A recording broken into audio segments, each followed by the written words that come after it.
नमस्कार दोस्तों, आज है 4 अगस्त और स्पेशल करंट अफेयर्स में फ्रेंड्स आपका स्वागत है। आज का हमारा पहला क्वेश्चन है, अब तक राष्ट्रीय शिक्षा नीति कितनी बार लाई गई? How many times has the national education policy been introduced so फार?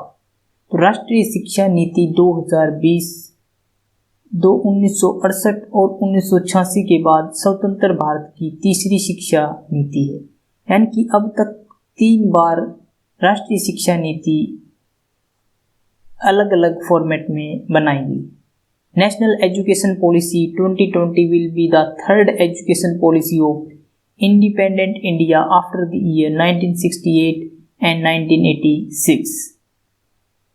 राष्ट्रीय शिक्षा नीति 2020 में शिक्षा की पहुंच, समानता, गुणवत्ता, वहनीय शिक्षा और उत्तरदायित्व जैसे मुद्दों पर विशेष ध्यान दिया गया। नई शिक्षा नीति के निर्माण के लिए जून 2017 में पूर्व इसरो प्रमुख डॉक्टर के कस्तूरी रंगन की अध्यक्षता में एक समिति का गठन किया गया था। इस समिति ने मई 2019 में राष्ट्रीय शिक्षा नीति का मसौदा प्रस्तुत किया था। राष्ट्रीय शिक्षा नीति 2020 के तहत केंद्र व राज्य सरकार के सहयोग से शिक्षा क्षेत्र पर देश की जीडीपी के 6% हिस्से के बराबर निवेश का लक्ष्य रखा गया। नई शिक्षा नीति में वर्तमान में सक्रिय 10+2 के शैक्षिक मॉडल के स्थान पर शैक्षिक कार्यक्रम को 5+3+3+4 प्रणाली के आधार पर विभाजित करने की बात कही गई है।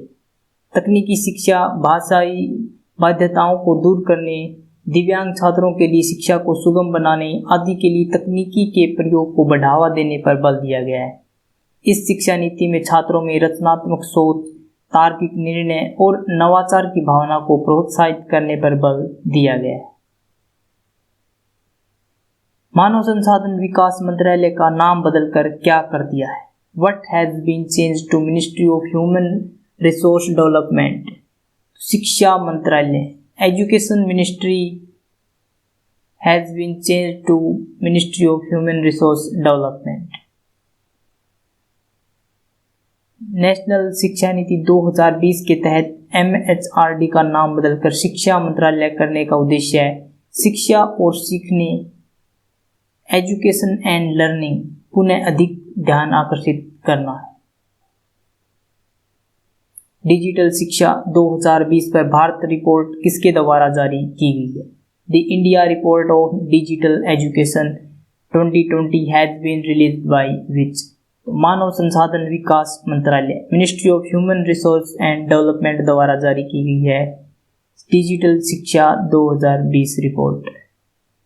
यह रिपोर्ट MHRD के डिजिटल शिक्षा विभाग द्वारा राज्यों और केंद्र शासित प्रदेशों के शिक्षा विभागों के परामर्श से तैयार की गई है।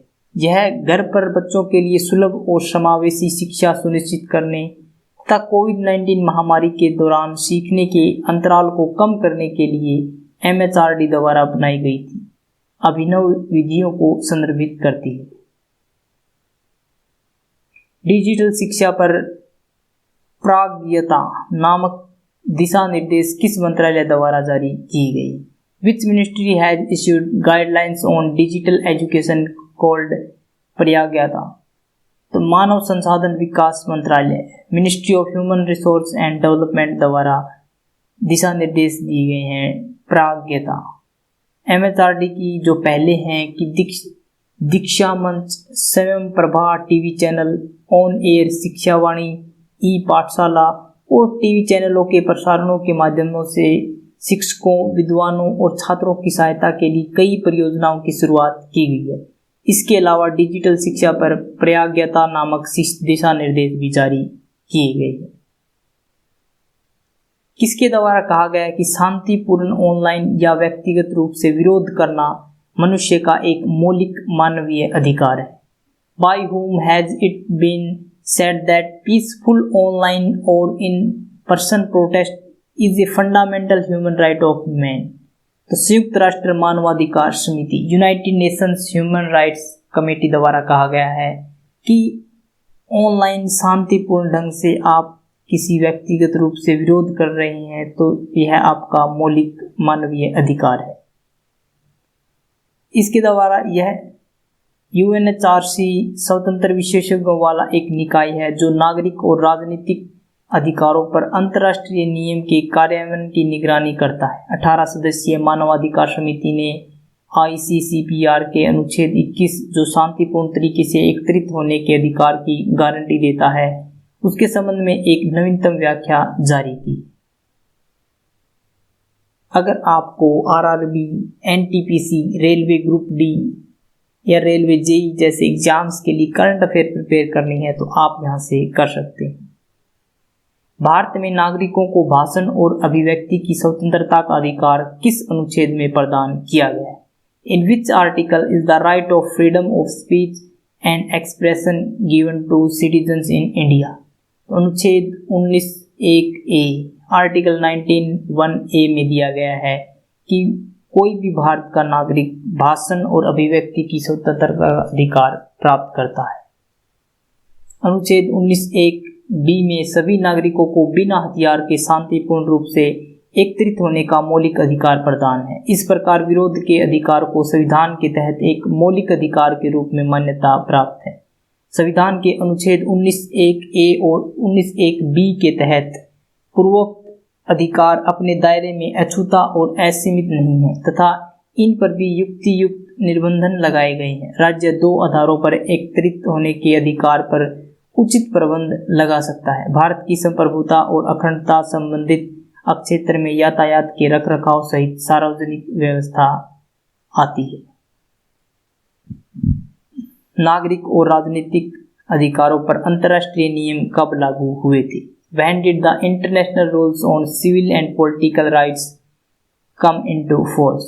23rd March 1976। 23 मार्च 1976 को नागरिक और राजनीतिक अधिकारों पर अंतर्राष्ट्रीय नियम लागू किए गए थे। नागरिक और राजनीतिक अधिकारों की सुरक्षा प्रदान करने वाली यह एक प्रमुख अंतर्राष्ट्रीय मानवाधिकार संधि है। भारत सहित कुल 173 देशों ने इस संधि के नियम की अभिपुष्टि की हुई है। नागरिक और राजनीतिक अधिकारों पर अंतर्राष्ट्रीय नियम मानवाधिकारों की सार्वभौमिक घोषणा और आर्थिक, सामाजिक और सांस्कृतिक अधिकारों पर अंतर्राष्ट्रीय नियम को संयुक्त रूप में अंतर्राष्ट्रीय मानवाधिकार विधेयक के रूप में माना जाता है। ICCPR के तहत कुछ महत्वपूर्ण अधिकार जैसे कि अनुच्छेद 7 यातना, क्रूरता या अपमानजनक उपचार से स्वतंत्रता का अधिकार प्रदान करता है।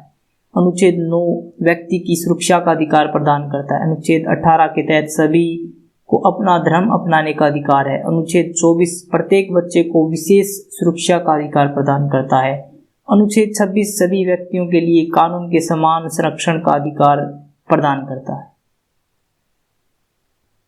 सूचना प्रौद्योगिकी समझौता कब किया गया था? When was the Information Technology Agreement signed? 1997 1997 में सूचना प्रौद्योगिकी समझौता लागू किया गया था। सूचना प्रौद्योगिकी समझौता मुख्य तौर पर सूचना एवं संचार प्रौद्योगिकी संबंधी उत्पादों पर लगने वाले शुल्क को समाप्त करता है। इस समझौते के तहत मुख्य प्रौद्योगिकी उत्पादों को शामिल किया गया है, जिनमें कंप्यूटर, दूरसंचार उपकरण, अर्धचालक परीक्षण उपकरण, सॉफ्टवेयर, वैज्ञानिक उपकरण और साथ ही इन उत्पादों के अधिकांश हिस्सों और सहायक उपकरण शामिल हैं। वर्तमान में सूचना प्रौद्योगिकी समझौते में विश्व व्यापार संगठन के कुल 81 सदस्य शामिल हैं। 2015 में सूचना प्रौद्योगिकी समझौते को अपग्रेड किया गया था और इसमें कुछ उत्पाद शामिल किए गए थे।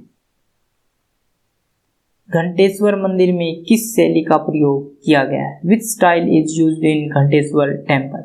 यह मंदिर उड़ीसा मंदिर शैली से मिलता जुलता है। This temple resembles the Odisha temple style। Ghanteshwar मंदिर बारडोली के मंदिर समूहों में से एक है।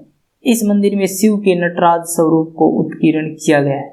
अलंकृत मंदिर तोरण द्वारा शिव का बलिष्ठ रूप आदि इसकी विशेषताएं।